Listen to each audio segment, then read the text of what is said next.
Salut Chacal, juste avant de commencer, je voulais juste te prévenir que tu étais actuellement en train de regarder cette vidéo. C'est pour moi, c'est gratuit. Si tu veux me remercier d'avoir eu la gentillesse de te prévenir, mets un pouce bleu. Ah oui, et j'aime les sushis. Yo la famille, c'est Dazen alias l'escroc du game. On se retrouve aujourd'hui pour parler de 5 animés avec un héros tellement puissant qu'il fait littéralement flipper tout le monde. On commence avec Blue Exorcist, donnant Bleu Exorciste en français. Mets un pouce bleu pour l'effort de traduction. Un animé des plus incroyables, Chacal. C'est une vraie pépite. Une pépito. On est dans un monde composé de 2 dimensions. Le monde des humains, appelé Asia, et le monde des démons, l'Agen. Ce qui fait que certains démons viennent prendre des petites vacances en Uber dans le monde des humains. D'où l'existence d'exterminateurs de démons appelés exorcistes. On va suivre l'histoire de Rin, qui se découvre être le fils du roi des démons et possède des pouvoirs monstrueux. Je vous le conseille fortement. Pourquoi? Parce que je vous le conseille fortement. Les scènes de combat sont juste épiques. C'est un des rares animés que j'ai kiffé du début à la fin. La trame du scénario est super prenante. Et les OST, j'en parle même pas. Enfin, du coup, là, si j'en parle. Mais t'as capté BG. King's Avatar. On a ici un animé beaucoup trop sous-coté, les frères. Alors qu'il est trop kiffant. On est ici dans un monde moderne sans aucun pouvoir spéciaux. Rien. Glory est le jeu le plus connu du monde dont tout le monde parle. On va suivre l'histoire de Ye Xiu, un joueur pro. Mais ce gars n'est pas n'importe quel joueur pro. Il s'agit du joueur le plus fort du monde. Il est sans égal. Il maîtrise chaque parcelle du jeu à la perfection. Mais certaines circonstances vont faire qu'il va se faire expulser de son équipe. Après ça, il va se chercher un taf au Pôle emploi et trouver un travail dans un cybercafé. Il décide par la suite de se créer un compte dans le nouveau serveur Glory tout juste lancé, car il s'est fait ban son compte Dofus. Ouais, j'aime bien les petites refs à Dofus. Et avec son expérience, il va fumer tout le monde dans le jeu. Il va tous les manger. Les manger sauce Biggie. Mais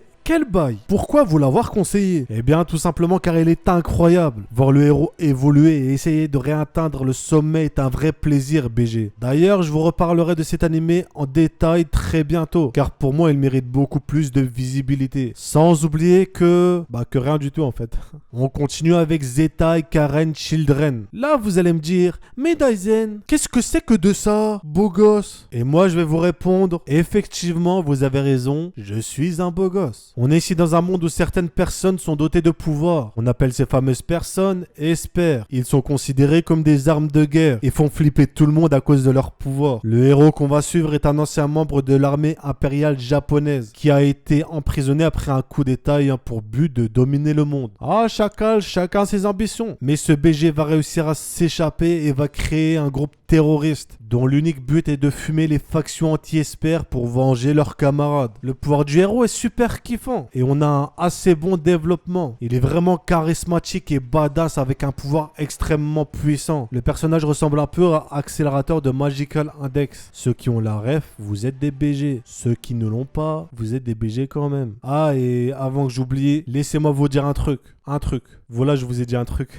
Devilman Crybaby ou Crybaby ou Crybaby, bref. On est ici sur un classique. Lors de sa sortie, tout le monde a parlé de cet animé et certains le décrivent même de chef-d'œuvre. Et je comprends totalement ceux qui disent ça, car on a un scénario vraiment poignant. La série est disponible sur Netflix et nous raconte l'histoire d'Akira Fudo, qui de base est un lycéen, tout ce qu'il y a de plus banal. Un jour, un de ses amis d'enfance va revenir d'Amérique pour l'alerter que des démons malfaisants sont infiltrés dans la société humaine et va donc lui demander de les combattre. Akira va par la suite fusionner avec Amon, un démon très puissant, devenant ainsi Devilman. Franchement les frères, tout ça, foncez, il vaut le coup de fou. C'est un animé que vous devez voir une fois dans votre vie.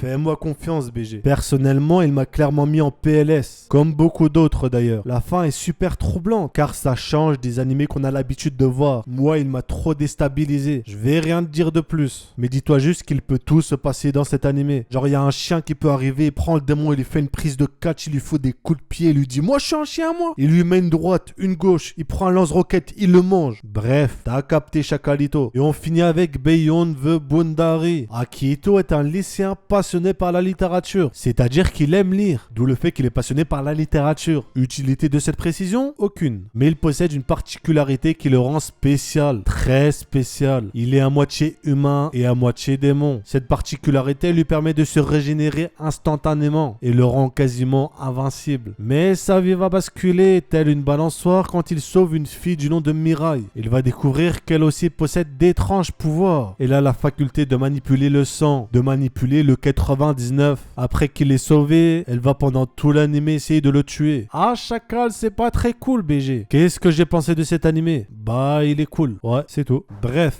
On arrive donc à la fin de la vidéo. Si vous avez kiffé, pouce bleu, c'est un ordre. Si c'est pas le cas, pouce bleu, c'est un ordre aussi. Si t'es un vrai et que t'es resté jusqu'à la fin, comme d'hab, mets en commentaire un hashtag escroc du game, histoire que je reconnaisse l'élite, la haute population. N'hésite pas à partager tes animés à toi. Je lirai tous vos commentaires. Parole d'escroc. Et avant de terminer, je voulais souhaiter à tous mes frères musulmans un bon ramadan, ainsi qu'un bon confinement pour les autres. Prenez soin de vous les BG. Et surtout n'oubliez pas, Dazen est un escroc. C'était Dazen. Sur ce, je vous dis à la prochaine.